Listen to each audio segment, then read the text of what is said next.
Good evening. तो हम अपनी करंट पर्सपेक्टिव में आज बात करेंगे यूनेस्को वर्ल्ड हेरिटेज साइट के बारे में, है ना। भारत की 45th 45वीं वर्ल्ड हेरिटेज साइट अभी डिक्लेयर किया गया है सारनाथ। सारनाथ कहां पर है? वाराणसी। क्यों प्रसिद्ध है सारनाथ? बुद्ध के जो 4 प्रमुख स्थान हैं उनकी तीर्थ यात्रा से जुड़े, उनमें से एक है। कौन कौन सी हैं? जो बुद्ध ने, बिल्कुल सही कहा, पहला उपदेश यहीं पर दिया था अपने शिष्यों को। धर्म चक्र प्रवर्तन कहा था इसको। लुम्बिनी, बोध गया, सारनाथ और कुशीनगर, ये 4 प्रमुख बुद्ध से जुड़े हुए जगह हैं। इन 4 स्थानों में से अब जो अपना सारनाथ है उसको यूनेस्को ने अपनी वर्ल्ड हेरिटेज लिस्ट में शामिल कर लिया है। तो एक और बच गया। फिर उसके बाद अगर वो भी शामिल हो जाता है तो बुद्ध से जुड़े हुए ये चारों जो स्थान हैं वो वर्ल्ड हेरिटेज साइट में शामिल हो जाएंगे। तो इसका मतलब लुम्बिनी जो नेपाल में है ऑलरेडी है। इसके अलावा बोध गया जो बिहार में ऑलरेडी है। सारनाथ जो यूपी में है, इसको शामिल कर ही लिया। तो क्या बच गया? कुशीनगर बच गया। तो ये भी एक सवाल बनता है। अब ये जो सारनाथ है ये वाराणसी के अंदर, इसमें एक चौखंडा जो स्तूप है वो, और उसके अंदर बुद्ध के जो अवशेष रखे हुए अलग अलग, उन सबको शामिल किया गया है।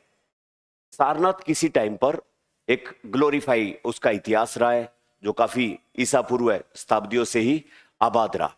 लेकिन लगभग 11वीं 12वीं शताब्दी में सारनाथ जो है वो ढह गया।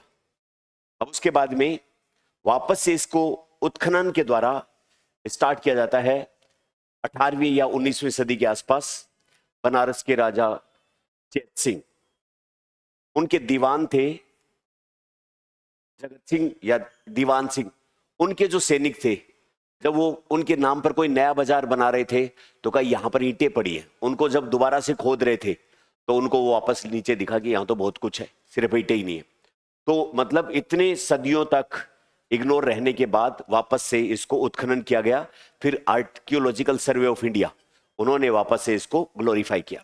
1904-05 के आसपास यहां पर जब खुदाई हो रही थी, उत्खनन हो रहा था, तो उसी से निकला अशोक का जो स्तंभ, जिसके ऊपर 4 शेर पीठ सटा के बैठे हैं, और अपना राष्ट्रीय प्रतीक चिन्ह अशोक स्तंभ जो है वो यही सारनाथ से प्राप्त किया गया, रिसीव किया गया था। तो अब बेसिकली हम ये तो सारनाथ के बारे में बात करें कि बुद्ध से जुड़ा हुआ स्थल है। यहां पर बुद्ध से जुड़े प्राकृतिक अवशेष और चौखंडा स्तूप अपने को मिला है। ये यूनेस्को क्या चीज है और ये वर्ल्ड हेरिटेज साइट क्या है? यूनेस्को एक इंस्टीट्यूट है जो यूएन का है, क्योंकि इसके नाम में ही यूनेस्को है। तो यूएन तो पहला संयुक्त राष्ट्र संघ तो हो गया, ईएससीओ। तो संयुक्त राष्ट्र संघ का एक ऐसा इंस्टीट्यूट जो एजुकेशनल, साइंटिफिक और कल्चरल ऑर्गेनाइजेशन है। 1945 में इसकी स्थापना की गई और इसका हेडक्वार्टर है पेरिस। कहां पर है? फ्रांस की राजधानी। इंडिया इसका फाउंडर मेंबर है, संस्थापक सदस्य है। आज इसके 194 मेंबर कंट्री है, यानी कि विश्व के 194 देशों में ये कल्चरल हेरिटेज और विभिन्न प्रकार की साइंटिफिक एजुकेशनल कामों को प्रोत्साहित करता है, मोटिवेट करने का काम करता है। ये बात अपन ने देखी। अब इस यूनेस्को की दुनिया भर में हेरिटेज, हेरिटेज यानी कि संस्कृति, उसको संरक्षित करने में मदद करने के लिए विभिन्न देशों की सरकारों को मोटिवेट करता है, प्रोत्साहित करता है। और इसके लिए वर्ल्ड हेरिटेज साइट्स की एक लंबी सूची बनाई जाती है। तो भारत के अंदर यूनेस्को की इस वर्ल्ड हेरिटेज सूची के अंदर अब सारनाथ के समेत 45 जो है वो स्थल हो गए हैं, जिनमें सारनाथ यूपी का जो है वो चौथा स्थल बना है। उससे पहले यूपी के कौन कौन सी साइट्स हैं जो यूनेस्को वर्ल्ड हेरिटेज साइट के रूप में नामित की जा चुकी हैं? ताजमहल, इसके अलावा आगरा फोर्ट, इसके अलावा फतेहपुर सिकरी वाले, जो आगरा की तरफ जाते हैं तो बीच में फतेहपुर सिकरी के जो कॉम्प्लेक्स बने हुए हैं वो। तो ये तीनों, ताजमहल, आगरा फोर्ट और फतेहपुर सिकरी, ये तीनों आगरा के आसपास ही है सारे, क्योंकि भरतपुर से जाते हैं अपन तो आगरा से जस्ट पहले फतेहपुर सिकरी आता है, और आगरा में ये दोनों हैं, ताजमहल और आगरा फोर्ट। तो ये चौथा साइट हो गया अपने जो है वो। अभी ये जो चौथा साइट सारनाथ, जिसको हेरिटेज साइट में सूची में शामिल किया गया है, ये 48वां कॉन्फ्रेंस हो रहा था इस यूनेस्को के मेंबर कंट्री का। तो यूनेस्को की जो हेरिटेज कमेटी है उसका 48वां कॉन्फ्रेंस हो रहा था कहां पर? बुसान। बुसान कहां पर है? South Korea. साउथ कोरिया का बुसान शहर है। वहां पर ये जो कमेटी जो हेरिटेज में किसको शामिल करना नहीं करना है उसका एक कॉन्फ्रेंस हुआ और उसमें भारत की तरफ से इसको अनुमति मिली। भारत ने सन 1998 से ही इसको वर्ल्ड हेरिटेज साइट के रूप में दर्जा देने के लिए अग्रिम रूप से अपने रिक्वेस्ट डाल रखी थी। देखिए, कोई भी जो देश अपनी ऐसी हेरिटेज को यूनेस्को सूची में शामिल करवाना चाहता है तो उसको अग्रिम रूप से पहले रिक्वेस्ट डाल देनी होती है और हर साल एक जो है वो हेरिटेज साइट का नॉमिनेशन करता है कि इस बार इसको शामिल कर लो।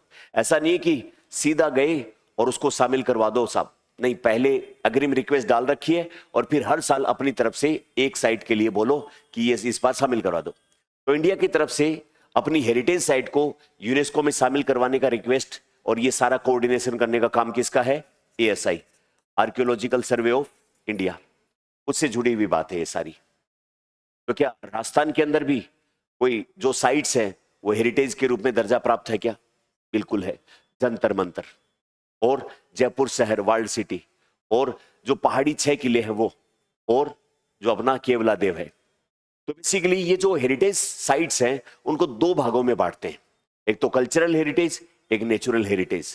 तो राजस्थान के अंदर टोटल कितनी हेरिटेज साइट है? 4, जिनमें से 3 क्या है? कल्चरल, मनुष्य ने तैयार की है, और एक क्या है? नेचुरल, केवला देव वाली।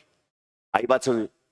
तो हम इनके बारे में थोड़ी थोड़ी बातें करें, डिटेलिंग करें। ये इसका पूरा आउटलाइन है कि बुसान के अंदर 48वीं कॉन्फ्रेंस थी किसकी? हेरिटेज कमेटी की। उसमें भारत का 45वां हेरिटेज साइट अभी डिक्लेयर कर दिया गया है, जिसका नाम है सारनाथ। सारनाथ प्राचीन भारत को रिप्रेजेंट करता है और बुद्ध से जुड़े हुए 4 महत्वपूर्ण स्थलों में से एक है। ठीक है, तो इस बात को देखें। तो 25 जुलाई को कोरिया के बुसान के अंदर 48वां जो कॉन्फ्रेंस था उसमें भारत की सारनाथ के प्राचीन बौद्ध जो स्थल है, ancient Buddhist site of Sarnath, उसको यूनेस्को सूची में शामिल, वर्ल्ड हेरिटेज साइट में शामिल कर लिया गया। अब इसमें क्या क्या है? सबसे पहले सारनाथ है कहां पर? वाराणसी में। अन्य कौन कौन से हैं? ताजमहल, आगरा का किला और फतेहपुर सीकरी। अच्छा, इसमें जो सारनाथ का जो शामिल किया गया है उसमें 2 हैं। एक तो इसका चौखंडी स्तूप जो बाहर अभी अपने जिसका डायग्राम लिया, ये वाला, और फिर इसके अंदर रखे हुए कुछ अवशेष जैसे धमेक स्तूप, धर्मराजी का स्तूप, मुगल मुलगन कुटी बिहार, अशोक स्तंभ जो अपने को मिला है, जो अपना नेशनल एम्बलेम भी है, राष्ट्रीय प्रतीक चिन्ह भी है ये। अच्छा, 1998 से ही संभावित जो टेंटेटिव अपनी हो सकती है उसमें अपन ने शामिल करवा दिया था और इस साल इसका नंबर अपना पड़ा। अब देखिए, जनवरी 2025 में जो विश्व धरोहर सूची में शामिल करवाने की, उसके सामने जनवरी 2025 में अपने अप्लाई किया था, एक ही कर सकते हैं हर साल, और इसको जो है वो फाइनल इस बार मिला।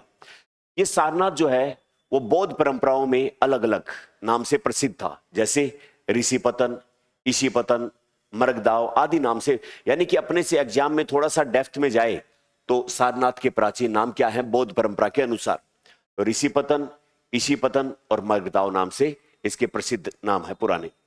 6वीं शताब्दी में बुद्ध ने अपना पहला धर्म उपदेश यहां पर, जिसको क्या कहा जाता है? धर्म चक्र प्रवर्तन, यहीं से उन्होंने डिक्टेट किया था अपने चेलों को सबसे पहले। फिर उसके बाद में 4 प्रमुख तीर्थ स्थल जो बुद्ध ने स्वयं जिक्र किया है उनमें से एक सारनाथ है। बचे हुए 3 कौन कौन हो गए? लुम्बिनी, बोध गया जी और ये सारनाथ और कुशीनगर। इनमें से 3 तो शामिल हो गए हैं और कुशीनगर अभी शामिल नहीं हुआ है। तो कुशीनगर भी उत्तर प्रदेश में जो यूनेस्को सूची में शामिल नहीं है, बाकी जो है वो शामिल किए जा चुके हैं। अब बुद्धिज्म से जुड़े हुए और कौन सी जगहें हैं जो यूनेस्को सूची में शामिल है? जैसे इंडिया में सांची, नालंदा और अजंता, तीनों इंडिया में है तो जो इसमें शामिल है। एक श्रीलंका में अनुराधापुर, और फिर एक बांग्लादेश में पहाड़पुर, और तक्षशिला और तख्ते बाही, ये कहां पर है? पाकिस्तान में। ये इतने सारे बौद्ध धर्म से जुड़े हुए इस यूनेस्को सूची में शामिल है। अच्छा, ये जो सारनाथ है उसको बौद्ध धर्म के अनुसार 2 पॉइंट्स में, पॉइंट नंबर 3 जो मेजर नंबर 3 और 4 के तहत नामांकित किया गया था। तो यूनेस्को की अलग अलग पॉइंट्स हैं, कुछ अलग अलग टाइप की कैटेगराइजेशन है, उसका पॉइंट नंबर 3 यानी कि मेजर नंबर 3 और 4 के तहत किया गया था। मेजर नंबर 3 के तहत जो है वो 4 पुराने जो एंशिएंट हिस्ट्री को रिप्रेजेंट करने उनमें से एक है, और यहाँ पर सदियों के दौरान विभिन्न प्रकार के साधु या आए गए, उनकी पुनर्निर्माण, उनको ढहाए जाने, एक लगातार continuity of culture and civilisation को रिप्रेजेंट करता है। यहाँ पर अलग अलग टाइम की इमारतें हैं, अलग अलग टाइम के कुछ अभिलेख वगैरह जो भी मिलते हैं। और फोर्थ में बुद्धिज्म और उनके महान व्यक्तियों के जीवन से जुड़े हुए कुछ घटनाएं और उनसे संबंधित जो है वो बातें, जैसे उनका पहला उपदेश शिष्य, जो एक सॉफ्ट कल्चर, एक बहुत बड़ा दुनिया का बौद्ध धर्म और उसको रिप्रेजेंट करने वाले महान व्यक्ति से जुड़ी हुई बातें। 12वीं शताब्दी में सारनाथ का पतन हो गया था और उसके बाद 18वीं शताब्दी में इसको पुनः खोजा गया। एएसआई क्या कहता है कि जो वाराणसी के राजा थे, बनारस के राजा, 1987-88 में उनका नाम था चैत सिंह और उनके दीवान थे जगत सिंह। उनके कर्मचारी जब इस जगत सिंह के नाम से बाजार बना रहे थे, उस दौरान उनको ईंटों वगैरह की खुदाई की जरूरत पड़ी, तो सारनाथ में इन्होंने जब खुदाई की तो इनको पता लगा नीचे तो बहुत सारा सामान पड़ा हुआ है। अब एएसआई ने जब इसकी खुदाई की तो लगभग 16 शताब्दियों से, यानी कि ईसा पूर्व, जब ईसा का जन्म हुआ उससे लेकर और लगातार 12वीं शताब्दी तक की कंटिन्यूअस परंपरा के कुछ न कुछ इसको अवशेष मिले हैं। 1904-06 में सारनाथ से अशोक स्तंभ बना, जिसका जो वो शीर्ष लायन कैपिटल के नाम से भारत का एम्ब्लेम बना हुआ है। अब उसके बाद में इंडिया के यूनेस्को के अंदर कितने टोटल साइट हैं? 45 हो गए। अब 45 को क्लासिफाई किया जाए, जिनमें से 37 तो हैं सांस्कृतिक, एक 7 है प्राकृतिक और एक है मिक्स।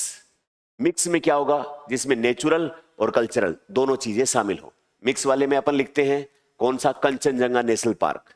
कंचनजंगा जो बायोस्फीयर रिजर्व है उसी में कंचनजंगा नेशनल पार्क है और वो मिक्स श्रेणी में आता है। मिक्स श्रेणी में आता है, इसलिए अपन उसको अलग से मेंशन भी करते हैं कि ये मिश्रित श्रेणी में शामिल है। तो टोटल 45 में से 37, 7 और 1। तो मिश्रित में कंचनजंगा नेशनल पार्क सिक्किम। प्राकृतिक में अगर 7 देखें तो अपने जो है वो मानस, काजीरंगा दोनों असम में है। केवला देव अपना राजस्थान वाला आ ही गया। इसके अलावा सुंदरबन पश्चिम बंगाल में, नंदा देवी और फूलों की घाटी उत्तराखंड, दोनों उत्तराखंड में नंदा देवी और फ्लावर वैली। पश्चिम घाट जो है कई राज्यों में फैला हुआ है, जो 4 राज्य केरल, कर्नाटक, तमिलनाडु, महाराष्ट्र, 39 सीरियल क्लस्टर है अलग अलग पहाड़ियों के। ग्रेट हिमालय नेशनल पार्क जो कंजर्वेशन एरिया है उसको 2014 में शामिल किया गया था। तो ये 7 अपनी नेचुरल हेरिटेज साइट है। अच्छा, अब अपनी दुनिया में जो वर्ल्ड हेरिटेज साइट है उस मामले में कितने नंबर का स्थान है? 6ठे नंबर का। जबकि एशिया प्रशांत क्षेत्र में कौन सा नंबर का स्थान है? 2 नंबर का अपना स्थान है। अच्छा, उसके बाद में जो है वो 2000 पिछली बार जब अपना वर्ल्ड हेरिटेज साइट शामिल करवाया गया था 24-25 में, तो उसमें मराठा मिलिट्री लैंडस्केप्स, यानी कि एक किलों का ऐसा क्लस्टर है अलग अलग जगहों का, जो मराठा हिस्ट्री को, उनके आर्किटेक्ट को, उनके सिविलाइजेशन को दर्शाने का काम करते हैं।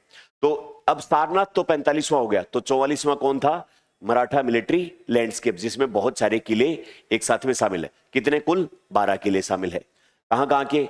सलेहर, शिवनेरी, लोहागढ़, खंडेरी, रायगढ़। तो ये मतलब किलों के अलग अलग नाम तो याद नहीं होंगे, लेकिन मराठा मिलिट्री कॉम्प्लेक्स जो इसको कहते हैं, मराठा मिलिट्री लैंडस्केप, ये अपना 44वां था। अच्छा, उसके बाद में जो 2024 के अंदर 46वां सत्र था, क्योंकि इस बार तो 48वां है, 47वें में इसको, तो 46वां जो था उससे पहले तो भारत का 43वां जो विश्व का धरोहर स्थल शामिल किया गया था वो था असम का मोइदम्स अहोम राजवंश का टीला दफन प्रणाली। अहोम साम्राज्य कहां था? असम का पुराना नाम अहोम है, वहीं पर। तो उसमें जो वहां के राजा थे वो दफनाने के लिए एक टीला प्रणाली कोई विशेष प्रकार का ऐसा बनाते थे, वो जो है वो 43वां अपना धरोहर स्थल था। तो 43वां तो असम वाला अहोम टीला दफन प्रणाली, 44वां कौन सा था? मराठा मिलिट्री कॉम्प्लेक्स, और 45वां कौन सा हो गया है? सारनाथ हो गया है इसमें, है ना। अब उसके बाद में भारत के अभी कितने और हेरिटेज साइट हैं जो आगे आने वाले टाइम में हम क्लेम करेंगे, जिनको संभावित में अपन ने शामिल करवा रखा है? 69 शामिल हो रखे, है ना। तो उस भविष्य में उसी स्थल को शामिल किया जाएगा जो पहले किस में शामिल होगा? टेंटेटिव कैटेगरी में या संभावित सूची में शामिल होगा। 69 है अभी। और प्रतिवर्ष एक देश कितने जो है उसके लिए समिति के सामने विचार के लिए भेज सकता है? 1 साइट भेज सकता है। भारत की तरफ से ये काम कौन करता है? ASI, archaeological survey of India, ये काम करता है। यूनेस्को के बारे में अपन ने बात किया ही था। 1945 में फ्रांस के पेरिस में, इंडिया इसका फाउंडर मेंबर है, 144 इसके सदस्य इस समय। तो चलो, तो अब सवाल सोल्व अच्छा, राजस्थान वाली तो बात की नहीं। राजस्थान में टोटल कितने हैं? 4, 3 सांस्कृतिक और 1 प्राकृतिक। सांस्कृतिक श्रेणी में देखोगे तो जंतर मंतर सबसे पुराना 2010 में शामिल किया गया था। फिर 2013 में 3 साल बाद राज्य के 6 अलग अलग पहाड़ी क्षेत्रों में किले बने हुए हैं। वो कौन कौन से हैं? चित्तौड़गढ़ का किला, कुंभलगढ़ का किला, रणथंभौर, जैसलमेर, आमेर और गागरोन, ये 6 किले अपने शामिल हैं, 2013 में शामिल किए गए। फिर 2019 में जो जयपुर का पुराना शहर है, वर्ल्ड सिटी, उसको शामिल किया गया। और सबसे पहले शामिल किया गया था प्राकृतिक श्रेणी में केवलादेव, 1985 में किया गया था। तो जंतर मंतर कब? 2010। 6 किले कब? 2013। और जयपुर वर्ल्ड सिटी कब? 2019। और केवला तो बहुत पहले ही 1985 में शामिल कर लिया गया था। ये राजस्थान वाले हैं। अब सवाल सोल्व करो, दिखाओ।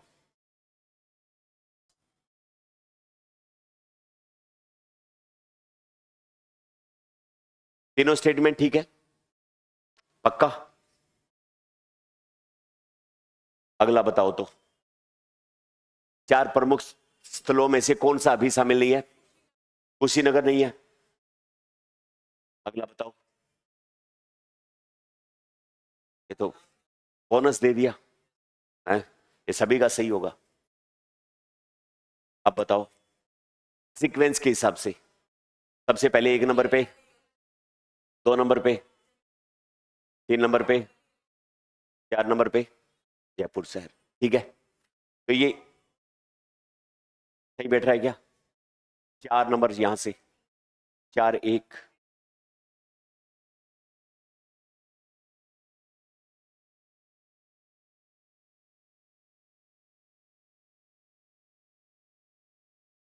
ऑप्शन ए आएगा। सबसे पहले 2 नंबर पे आएगा, फिर 4 नंबर पे आएगा क्या? हाँ, जंतर मंतर। फिर उसके बाद 3 नंबर पे ये सही है। तो इतने ही पढ़ेंगे आज बस। Thank you very much.